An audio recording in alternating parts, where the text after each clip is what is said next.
Pessoal, boa tarde, boa noite, bom dia, não sei o certo, na verdade que vocês estão vendo esse vídeo. Então, gente, pela atual situação agora do Estado, né, tivemos que encerrar nossas aulas, só que para vocês não ficarem sem conteúdo, vamos estar passando para vocês mais videoaulas, ou então passando apostilas, exercícios, tá ok? Hoje eu vou estar aqui mostrando para vocês, primeiro fazer um breve lembrete aqui que foi passado na aula passada, tá ok? Isso aqui são as válvulas direcionais. Lembrando a vocês, aqui elas são definidas pelo quê? Pelo número de posições das válvulas, tá ok? Aqui podemos ver, elas têm o quê? Duas posições. Vocês conseguem lembrar? Cada posição, cada quadradinho desse aqui é uma posição. Se aqui tem dois quadradinhos, são o quê? Duas posições. Nesse caso aqui, já temos o quê? Três quadrados, tá vendo? 1, 2, 3. Logo, essa válvula aqui, ela possui três posições, certo? Temos também a definição dela pelo quê? Pelos números de vias. Então, como vamos fazer para descobrir o número de vias dessa válvula? A gente separa qualquer parte dessas posições e fazemos o estudo de quantas entradas e saídas elas possuem. Aqui temos o exemplo, ó, temos 1, 2, 3, 4. Logo, essa válvula aqui, ela possui o quê? 4 vias. Pegando, por exemplo, essa aqui de cima, a gente tem uma válvula de quê? Duas posições, 4 vias. Sempre falamos primeiro o número de vias para depois disposição. Então, no caso, essa válvula aqui é uma válvula o quê? Uma válvula direcional, certo? Tem 4 vias, barra, duas posições e termina escrevendo vias. Perfeito? Mesmo a segunda aqui posição. Essa segunda informação aqui, sendo a posição, a gente termina escrevendo vias. Não esqueçam disso. Então essa é uma válvula 4-2, válvula direcional 4-2 vias, beleza? Essa válvula aqui direcional seria o quê? Seleciona qualquer uma dessas aqui, vou escolher esse aqui. Vou isolar essa aqui, vamos supor. Beleza? Vamos fazer o estudo. Quantas vias tem essa válvula aqui? Tem 1, 2, 3, 4. Correto? Logo ela também possui 4 vias. Só que ela possui 3 posições. Então ela é uma válvula direcional, certo? O que? Ela possui 4 vias, 3 posições. Termina escrevendo vias. Perfeito? Temos também os comandos. O que seriam os comandos? Os comandos são a forma de acionar essa válvula. Por quê? Quando a válvula ela possui duas posições, sempre o inicial dela vai ser do lado direito, a posição à direita. Perfeito? No caso aqui, vamos supor que aqui seja o inicial, a entrada. Certo? Isso aqui é uma válvula normalmente aberta. Para que ela mude de posição, eu preciso acionar ela de alguma forma. Certo? Esse acionamento é feito através de um comando. Esse comando pode ser manual, pode ser mecânico, pode ser elétrico. Certo? Aqui temos um exemplo de um comando. Certo? Esse comando aqui, esse desenho aqui, seria acionamento por botão e aqui é o retorno. Por quê? Do mesmo jeito que a gente fazer um comando para acionar essa válvula, temos que executar também um comando para o quê? Para ela retornar ao seu ponto inicial.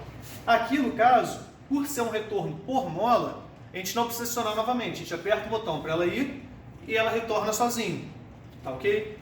Temos vários também outros. Aqui a gente tem um exemplo mais à frente de vou colocar aqui, acionamento. Um acionamento desse aqui, seria acionamento por solenoide, acionamento elétrico, tá ok?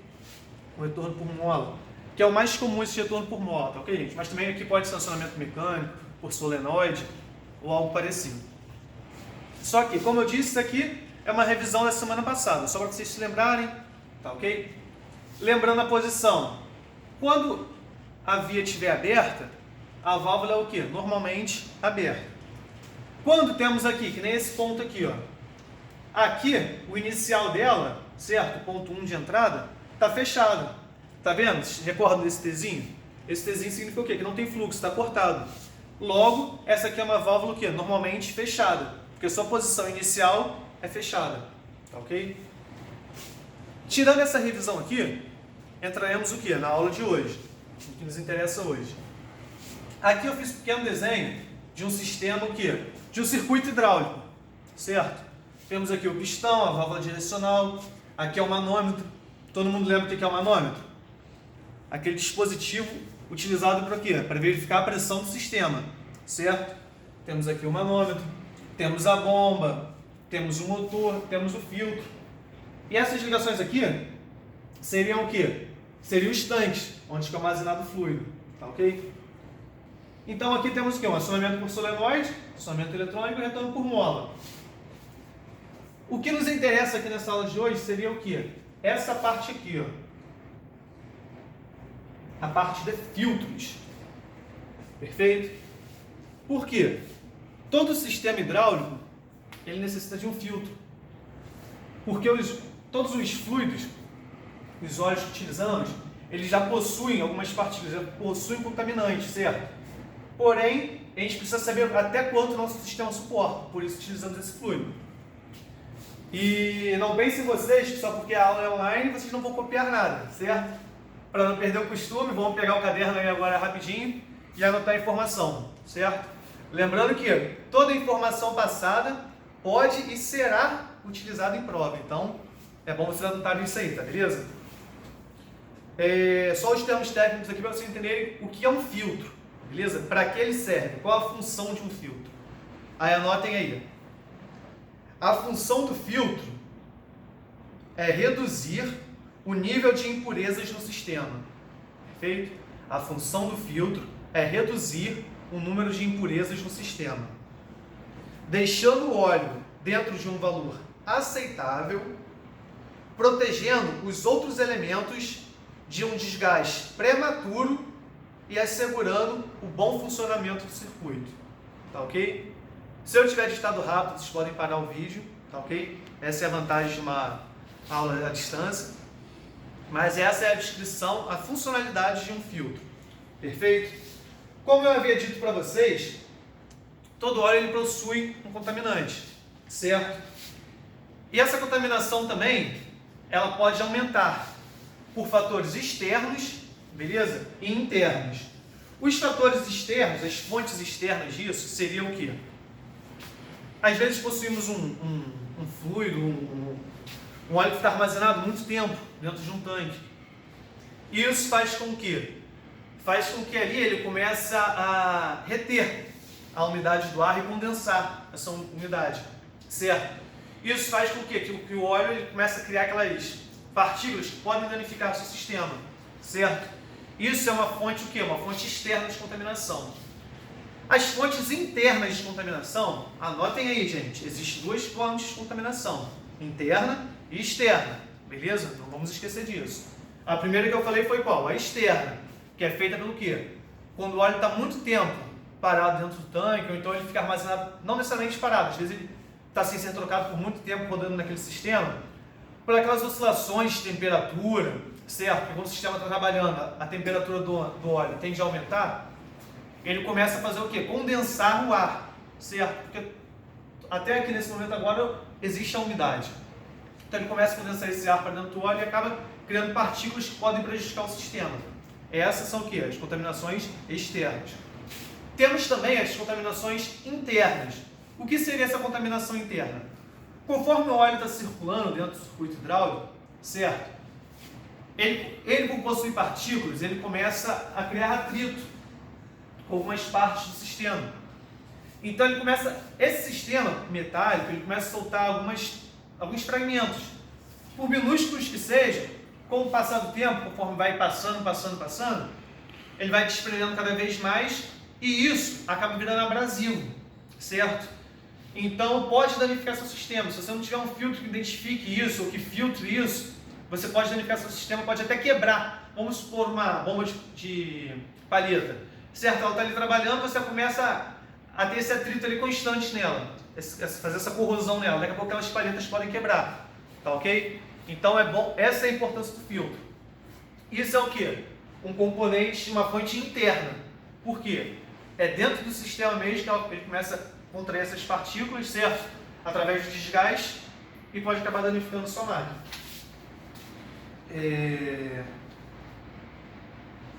Temos também os elementos filtrantes. Esses elementos filtrantes são divididos em duas partes, certo? São os de profundidade e os de superfície. Em algumas literaturas por aí você encontrará esse nome como químicos e mecânicos, perfeito? Os elementos de profundidade, eles são o quê? Deixa eu ver um exemplo aqui bom que eu posso dar para vocês.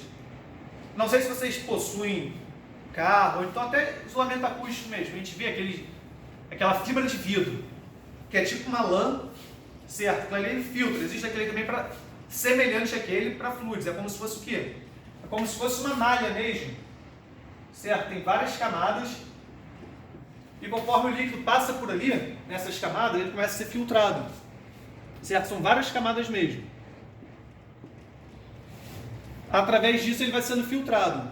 Esse aqui é um exemplo de elemento de profundidade, tá ok? Quando ele é filtrado assim. Já os elementos de superfície, eles são o quê? Aquele que a gente mais comum, para vocês terem um exemplo, é aquele parecido com aquelas peneiras de obra. Já viu? Que é como se fosse uma tela. Esses são os de superfície. E aqui ele faz a filtragem, como se fosse uma peneirinha mesmo. Conforme o óleo vai passando ali, qualquer impureza que tem fica aqui por cima. Tá ok? Lembrando que esses de profundidade, os de superfície, perdão, esse de superfície, ele não filtra tanto quanto os de profundidade, porque a tela não é tão perfeita quanto essas malhas de filtragem, tá ok?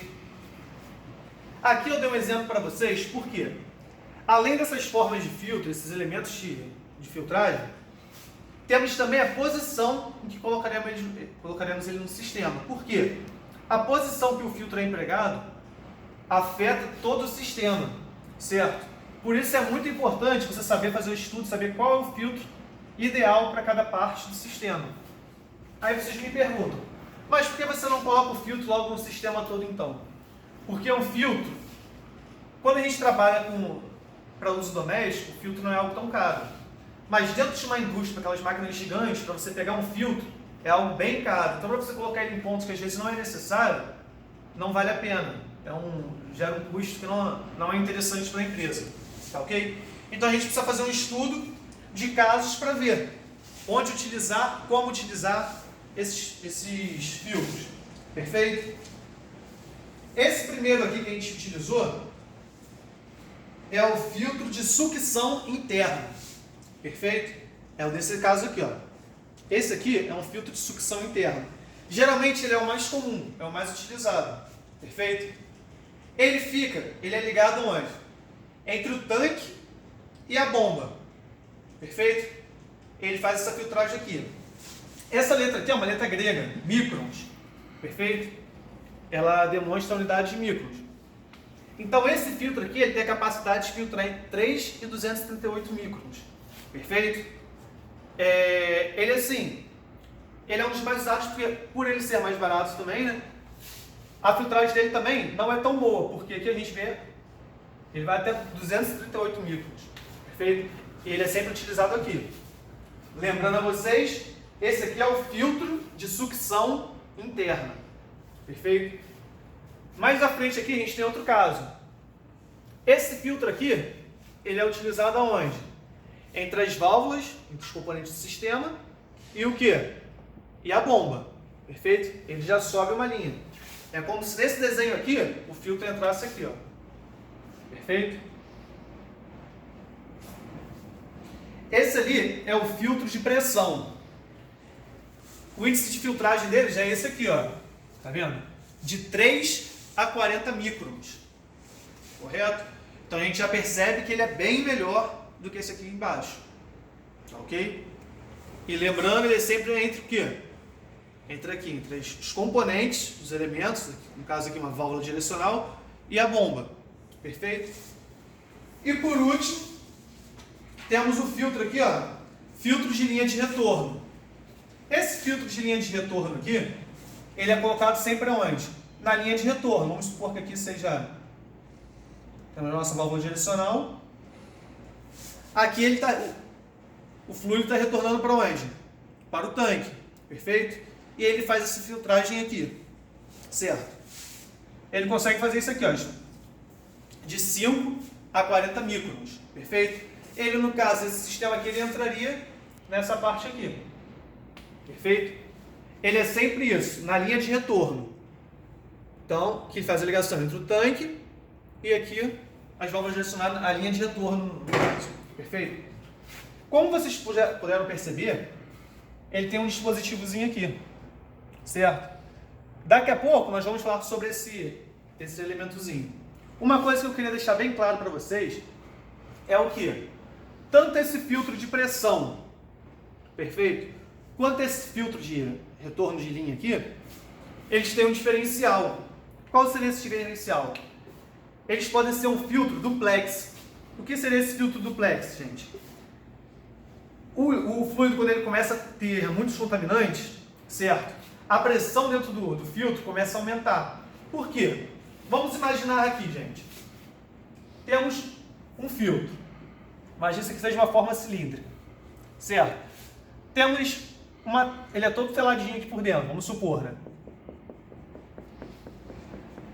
Quando ele começa a captar bastante sujeira, bastante partículas, o que vai começar a fazer? Vai ter menos caminhos por onde o óleo vai passar. Vocês concordam comigo? Por quê? Imagina uma peneirazinha. Essa peneira, quando já está cheia de partículas, não fica mais difícil de passar as outras coisas por ela? É a mesma coisa do filtro. Quanto mais sujo ele estiver, mais difícil do óleo se mover ali dentro. Então, a pressão aqui dentro, conforme vai diminuindo esse fluxo, começa a aumentar, certo? Isso pode danificar todo o seu sistema. Então, esses filtros duplex, o que eles fazem? A partir do momento que isso aqui começou a ficar congestionado, ele abre uma outra via. Ele possui 2 elementos de filtragem. Então, quando um começa a ficar cheio, ele libera o outro lado. E você pode fazer a troca desse elemento aqui de filtragem, do filtro em si, sem parar seu sistema. Perfeito? Só que, às vezes, nós não possuímos essa válvula duplex, que é uma válvula bem cara, certo? Ou então, queremos fazer o que no nosso sistema? Usar uma válvula bypass, que seria essa aqui. É uma válvula aliviadora de pressão, certo? Ou um bypass. Por quê? Aqui, a simbologia dela já explica bastante como seria ela. A simbologia dela é essa aqui, ó, gente. Esse desenhozinho aqui, a gente já consegue imaginar que é o quê? Mola, né? Que nem a gente vê lá nos comandos. E aqui é como se fosse uma esfera e ela fica travada. O que acontece? Quando esse sistema começa a ter muita pressão dentro dele, certo? Ela fica aqui sempre entre o filtro. Por quê? Quando começa a ter muita pressão dentro desse sistema, ela desvia. Essa bolinha aqui desce, porque a pressão está tão grande que vai fazer essa mola contrair, certo? Então ela libera a passagem do óleo por aqui. O grande problema é que nem sempre isso aqui é um elemento de filtragem. Então você pode ter um óleo contaminado no seu sistema, tá ok? Isso aqui é só para aliviar a pressão, perfeito? Isso seria a válvula bypass. Então geralmente a gente vai ver um desenho desse aqui no sistema, por quê? Sistemas que não podem, em momento algum, de forma nenhuma, ter essa sobrecarga, ter essa pressão extra. Então a gente utiliza esse dispositivo para o quê? Ter esse alívio de pressão, tá ok? E temos também aqui outro exemplo. Esse exemplo aqui seria o que, gente? Seria um indicador de impureza do filtro. Perfeito? Opa. Isso aqui, gente, lembrando, não são todos os filtros que possuem isso, mas alguns possuem. É tipo um dispositivozinho mecânico mesmo, que fica em cima ou na lateral do filtro. Ele faz com que o quê? Vamos imaginar que isso aqui seja a parte interna de um filtro. Tá ok? Temos aqui o elemento filtrante, certo? E aqui, por onde o líquido passa. Ele passa por aqui, certo? E vai saindo. Quando isso aqui começa a ficar poluído, começa a absorver muitas impurezas, essa partezinha dele aqui, ó, começa a se comprimindo. Comprimindo por quê? Lembra que eu falei? Quanto mais sujo, maior a pressão dentro do filtro. Isso aqui começa a se comprimir. Ele vai comprimindo, vai comprimindo. Conforme isso aqui comprime, isso aqui mexe. Isso aqui é como se fosse um ponteiro, ele vai subindo. Se ele estiver apontando aqui para baixo, escrito limpo, significa o quê? Que o sistema está perfeito. Não precisa limpeza, não precisa fazer nada. Quando começa a ficar sujo, e ele começa a se comprimir aqui, ele já vai começar a subir aqui, ó, vai começar a mostrar o quê? Que ele necessita de limpeza. Perfeito? Mesmo assim, você não se atentou a isso. Você deixou, continuou trabalhando com a máquina. Ele vai chegar e vai fechar tudo em certo momento. Por quê? Vai estar muito sujo. Aí ele vai te informar o quê? Que o desvio foi ativo. Certo? Automaticamente vai estar ocorrendo desvio aqui. Então, esses são os tipos de filtro. Perfeito, gente? Isso aqui foi um exemplo que eu dei para vocês. Esse é o sistema. Isso foi uma aula explicando para vocês. Perfeito? Como é que é o funcionamento, para que serve cada tipo de filtro desse. Eu vou estar encaminhando também para vocês, pelo grupo no WhatsApp ou por e-mail, vou estar sentando com o coordenador para ver isso, esse material, tá ok? Inscrito. E vou passar também uns exercícios para vocês, que na próxima aula, não sei se presencial ou assim também online, beleza? Eu vou fazer a correção desses exercícios e dar continuidade para o nosso conteúdo, tá ok? Vejo vocês em breve e se cuidem, pessoal.